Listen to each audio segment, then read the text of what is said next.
Nasabat ng mga operatiba ng Philippine National Police sa pamamagitan ng Police Regional Office 10 ang tinatayang 41 milyong halaga ng smuggled diesel sa isinagawang maritime patrol operation sa karagatan ng Misamis Oriental nito lamang ika-11 ng Abril.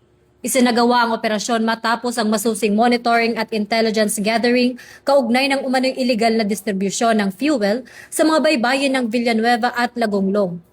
Sa koordinasyon ng Philippine Coast Guard at Bureau of Customs, naharang ang isang kahina-hinalang marine tanker na kalaunay napatunayang may kargang humigit kumulang 300 na litro ng diesel na hindi dumaan sa tawag proseso ng pag-aangkat.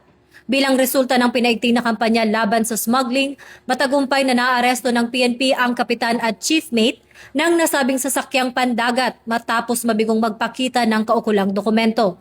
Ang mabilis at koordinadong aksyon ng mga otoridad ay patunay ng patuloy na pagsisikap ng PNP na sugpuin ang mga iligal na aktibidad sa bansa, partikular sa smuggling na nagdudulot ng malaking pagkalugi sa ekonomiya. Sa kasalukuyang naharap ang mga sospek sa kasong paglabag sa Customs Modernization and Tariff Act habang patuloy ang investigasyon upang matukoy ang iba pang posibleng sangkot sa operasyon. Ako po si Patrolwoman Sari Bernales, nagbabalita para sa Police News Network. At ito ang bagong PNP para sa bagong Pilipinas, serbisyong mabilis, tapat at nararamdaman.